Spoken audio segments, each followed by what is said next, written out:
Thanks to all of you for being here, listening to the presentation and attending this interesting workshop. I'm going to present the research work carried out at the Politecnico di Torino within the group of the research group of Water in Food. And what I'm going to present this work is related to local and global perspectives on the virtual water trade. I have tried to put also this topic in the context of the International Year for Water Cooperation, therefore trying to stress the implication on the awareness for the potential of increased cooperation and the awareness also about the challenges posed by the increase in demand for water access, allocation, and services, which is the tagline of this international year. So how can we address this issue also considering or including in the analysis the virtual water? Well, as has been anticipated by Carlo, the virtual water content of a good is the amount of fresh water necessary for its production. So it's also known as embedded water or hidden water, but the bottom line is that is the fresh water that is necessary for the production. And the the first idea of virtual water came from John Anthony Allen in 1993, which is an emeritus professor at King's College in London, and he studies about the relationship between water economy, especially focused in the Middle Eastern countries. And his first consideration was about the fact that the Middle Eastern states survive through large quantities of food imports. And therefore the region does not depend on its own water resources, but in someone else's water resource. And it basically purchases the water embedded into the agricultural products that are imported. And this was the first nucleus of this idea of virtual water. And the realization, there are a number of realization or research groups that are studying virtual water around the world, but I would like to mention Professor Arjen Hoekstra, which is working at the University of Twente, and which in 2002, in one of his first research reports, he stated that the clean fresh water is a scarce good with high economic value, and thus it should be treated economically. And there is a urgent need to develop concept and tools to perform appropriate analysis. And he has been one of the first one also to produce large databases and data sets that are very useful for all the consideration that we are going to show, that I'm going to show you in a minute. Let's start with some examples which somehow are similar to what proposed by Professor Giupponi. The water content, virtual water content of an apple, 70 liters. A piece of bread, 120 liters. A cup of coffee, a cup of espresso is 140 liters, while a steak is around 2,000 liters. You can immediately see that the virtual water content is very different from the water content itself of the good. Imagine the cup of espresso is few centiliters, if you want, while the water that is required to grow the coffee and process the coffee, ground it, and produce the final cup of coffee is much larger, is 140 liters. And also this very large number related to the steak is because the animal products have embedded into themselves all the water that is necessary for the growth of the forage that feeds the animal that are then going to produce the meat itself. Therefore, typical water contents of animal products are much larger than crops, for example. And this concept of virtual water does not only apply to food, but all natural products. Although food is usually more used, but also for growing cotton or for growing sheep to produce wool is required a lot of water. Also for biofuels, and this opens a large numbers of possible analysis that can be done, but we will mainly focus on food in this presentation. And also, virtual water, it's a matter of geographical origin, because virtual water is determined by the climatic conditions and the agricultural practices that are applied to the growth of the agricultural items. Okay. Which are the different contributions? As we have mentioned before, there are the green water, the blue water, and the gray water, which are basically the rainfall, or rather the rainfall that infiltrates into the soil, is taken up by root, and then evapotranspired by the plants.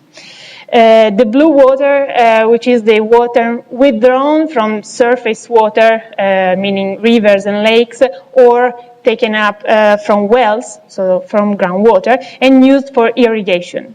And finally, there is a gray water, which is a kind of indicator of freshwater pollution, and is in particular, in the specific, the amount of water that is required to dilute the pollutant load up to a concentration that is acceptable for the environment. This gray water definition is a little bit a matter of a debate.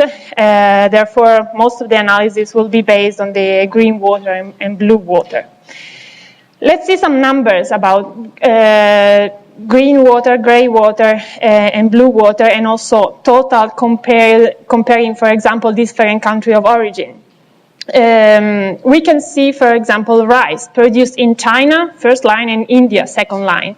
Look at the last column, the total amount of virtual water required expressed in meter cubes per ton of production. We go from 1,000 for China to 2,000 for India. Is double. And also the different contributions are pretty much different, both in terms of green water and blue water. And also from the other comparison for wheat, for example, or for soy in USA and Brazil, we can conclude that virtual water depends on the climatic conditions, as we have said before, because from different countries there are different evapotranspiration rates, there are different temperature and humidity conditions, there are different amount of rainfalls. What matters also are the agricultural practices and technologies, but also the capability of a sustainable use of water resources in terms of efficient irrigation, in terms of use more or less pollutant items. And virtual water, therefore, depending on all these factors, provides a concept for evaluating the impact of foods or goods, natural goods in general, on the water resources. And this impact is what is called water footprint. Also, water, food, and society have a strict link. In particular, I would like to mention what is related to the presentation, because the links between water, food, and society can be manifold. The link between water and food. Here we can see in the picture the amount of water in meter cube per person per year, which are used for drinking purposes, the green contribution, 1 meter cube. For domestic purposes, water supply, etc., that goes from 25 to 360, depending on the country or the area where we are. And the amount of water used for food production is 600, 1,800 meter cubes per person per year. So you can see that the food consumes the highest fraction of fresh water. And therefore, water becomes a key factor for food security, because lack of water means lack of food. On the other hand, we have the nexus between water and society. And besides the common point of view that society modifies the water cycle, modifies the environment, introduces pollutants, etc., there is also another key factor in this analysis, and this is the water is a limiting resource for a population in certain country and in certain conditions. Because if a resource is abundant, the evolution of population in time, that you can see in the sketch, is unlimited. So the population can grow unlimitedly, provided that it has the necessary resources. But if a resource is limited, the population is somehow bounded by the availability of the resource. Therefore, a lack of water means a limitation to the population development. And in general, these three elements are all connected together, not only with a one-by-one relationship, because also food and society are related to each other. But notice that food is a limiting resource for society, but it depends on either water or money, in the sense that either food is produced locally, therefore it consumes water resources, or it is imported, and for importing, a country needs money, or at least exchanging with some other goods. And virtual water is somehow the keystone of this linkage, of this nexus. Now let's go into more details about the virtual water volumes and fluxes. Just a hint on the methods or the calculations that will come and all the results that I will show. For calculating the virtual water, there are two items that are necessary. One is the virtual water content of each product subdivided by the country of origin, and this can be built through databases or coupled hydro-agro models. There are a number of them, and Arjen or Extra, which I mentioned at the beginning, had the great merit of putting online and available for everybody these large databases of virtual water content subdivided by product and by countries. And with all this data available, so many people, many scientists or technicians can build up all the analyses that are necessary. And the second item that is necessary for the analysis is the database of the production, so the amount of item produced by each country, and the trade, so the amount of that product that is traded between the country and the rest of the world. And this can be found, for example, in databases of the United Nations. One of the examples is the FAOSTAT database. By multiplying these two elements, you can obtain the amount of virtual water content, and then by different kinds of summing up, you can turn out with the overall footprint of production, with overall impact of import, export, etc. So all what is needed for the analysis that I'm going to show you. Here is a little sketch on the relationship between the virtual water and a community. What is the impact of a community? Well, the impact can certainly import food and connected virtual water, can export virtual water. A community consumes food, therefore virtual water, and produce food, therefore bringing virtual water into the balance. This balance should be closed because no virtual water comes out from this unless virtual water is stored, but this is not the case that we want to analyze. And the impact of the society is exerted also at many different scales, because from the individual scale, we have that an individual can control, for example, its diet. And changing a diet can change the water footprint of a person of several number of times, between 4 and 5. So if you are vegetarian or even more strict vegan, you consume 4 or 5 times less virtual water than people whose diet is based on meat. And also, as a consumer awareness, you can make a difference about the virtual water, because if you buy, for example, citrus that comes from the Middle Eastern countries, it makes a lot of difference because you are using the water resources of these countries that are already water poor, as opposed, for example, to citrus that comes from just to remain on the national level, from Liguria or from Sicily, where the water is, at least for Liguria, a little bit more easily available.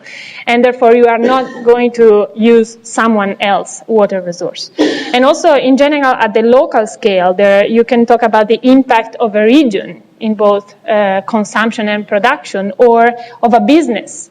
If a business imports some raw material, then there is a manufacturing phase and then there is an export. The business can really make a difference in, for example, importing the raw material in from different countries.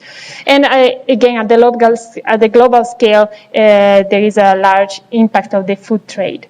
What drives everything, however, is the consumption. If there weren't consumption, there would be no water trade. And numbers of consumption, we talk about around 1,000 meter cube of virtual water per year per person. Is more than 1,000. The world average is 1,200. For Europe and for United States, it rises up to almost 2,000, so double the world average, while for developing country, it can be as low as 500 meter cubes per person per year. So there is a huge difference between the different countries of the world. And here there is just a quick world balance for this consumption. So where does consumption exceed the local production? So we can talk about countries which are self-sufficient. You can see the blue countries are self-sufficient, and you can see that northern hemisphere is, apart from Europe, pretty much self-sufficient. There are some countries in the Southern America, but all Africa, India, China, and also all Europe is not self-sufficient. So what does save Europe? Trade. Trade is what saves Europe. Here you can see the picture modified by accounting for the trade. So the green countries are those countries that can meet the local demand for virtual water by summing up the local supplies plus the import from the exporting country. And you can see that Europe in particular dramatically depends on the virtual water import. Therefore, we depend on someone else's water budget and water availability. And therefore, we can stress that trade is really vital for Europe and also many other countries, also Mexico and other countries in the world. So trade is important. So what can we say about trade? About trade, we can give one full lecture of many hours, but we'll just point out some key messages and key figures.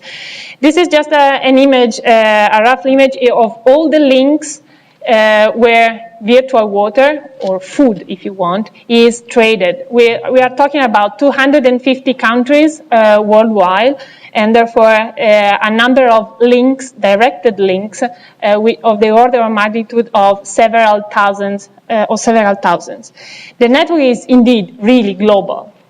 And the network can be analyzed by different points of view. We can talk about the volumes that are exchanged. We can talk about the network features, so the structure, the hierarchy, the presence of communities. We can analyze the governing factors, if it is the gross domestic product or the water balance of the population that drives the network. And we can also talk about vulnerability, which is a very interesting topic. So how would the network change in case of, or we're considering trade agreement, embargoes, or on the environmental side, we consider drought or climate change. So these are very many topics where research could help and give answers. Now, just a brief summary for the some figures for the global picture of the trade. The volumes that are exchanged and how this volume has changed in time.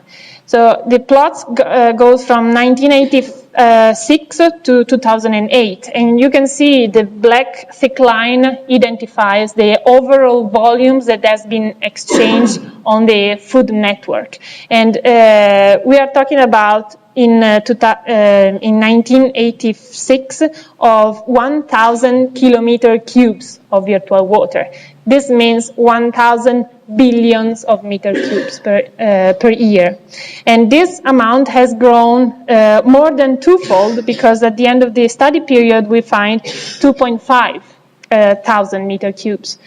And we can also see how this total amount can be differentiated between the different elements that produce the virtual water, or where the virtual water was embedded. The green block is related to plants, so plant-based trade.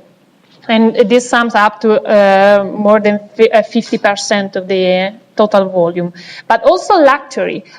Luxury here is meant by food luxury. So food luxuries are typically spices, sugar, coffee, and cocoa powder, to identify these items. We're not talking about gold or typical luxury items, but still their impact is growing, and their contribution is about 30%, while the remaining fraction of the total exchanged volume is related to animal products or non-edible products, which are pretty much constant. Talking about the structure or this international trade, of the network of the international trade. Here we talk about the connectivity, so the number of countries to which each of the country depicted is connected and is identified by the different colors, as you can see in the legend. Therefore, the more red a country is, the more isolated from the global network it is. While as it moves towards the more yellow and green colors, it means that it becomes more and more connected. And you can see that between the 1986 and 2008, especially the situation of Asia and Africa has evolved a lot, and all the colors are more greener and yellower. They are becoming more connection, and this is globalization. And just some last consideration about the global network are related to the fact that 50% of virtual water fluxes is exchanged on 1% of the links. This is a strong imbalance. And the other fact is that 6 to 8% of the population of the world is controlling the net export flux of virtual water. So these are really the most impacting consideration, because if few countries are exporter and all the rest of the world import that virtual water, this poses a strong problem of food security. What if those few exporting countries decide not to export anymore for some reason, or to decrease? They are the full control of the trade network and of the virtual water balance of the world. And then also the network has its own structure with hubs that feed all the other countries, and rich club where most of the virtual water is exchanged with. And this is the case, for example, of the EU internal market. And finally, we can say that the globalization is heterogeneous and somehow is unequal, right, because it is heterogeneous, and also unfair. Why unfair? Well, it's unfair. The fairness is more related maybe to the prices, because if tomatoes coming from Canada cost less than tomato grown locally, it not only imposes a problem of trade and displacement and consumption of energy, but also the fact that the price is not reflecting the real value of the water resources of someone else that I am using. And this is why the networks really matter. Just one example of a local perspective, the case of Italy, since we are here. So an impressive factor that nobody at the beginning of this analysis was expecting is that we are the third net per capita importer of virtual water all over the world. We are talking about net import, therefore difference between import and export, but we are the third one. And these are the amount of virtual water that we exchange in kilometer cubes per year. And most of it, both for import and for export, comes from Europe. You can see the percentages, which are 60% or 72%. And they have evolved in time, always increasing by 80% for the import and 200% for the export. So Italy is improving its capability of importing. We can also perform analysis about the virtual water balance in time. And here are the trends for the four flow that contributes to the water balance that we have seen before. So consumption, import, export, and production. And all these fluxes are compared to the river Po discharge, which is the dashed dot line horizontal in the plot. And you can see that it is impressive that in 2010, Italy is importing, green line, almost twice the mean annual discharge of the Po River, which drains almost 1/4 of Italy and represent half, 50% almost, of the discharge of the overall discharge in Italy. So we are really talking about huge numbers, and this is just a nice picture that shows how this virtual water drains water from all over the country and flows into Italy. And one last consideration is about the distances. So where do we import or export? This is the mean average distance that a unit of virtual water travel when imported by Italy or exported by Italy.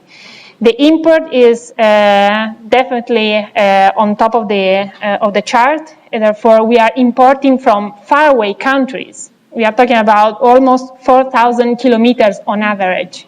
While we export more locally, but not so much, we are on a distance that is about 2,500. And these trends are increasing. Therefore, we are going farther and farther, both with import and export. This is not a general trend, however, because by looking at the trends all over the world, most of the trends are decreasing. This increasing trend is a peculiarity of Italy, so it's another peculiarity, and this is really country dependent.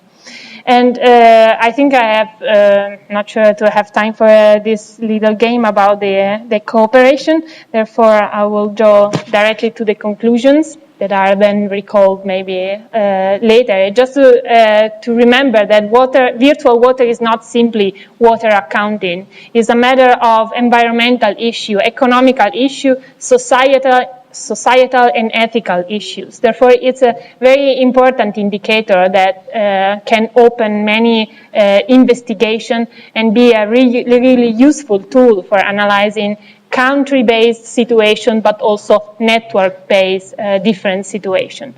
So I hope, I thank you for listening, and I will answer to your question if you have any.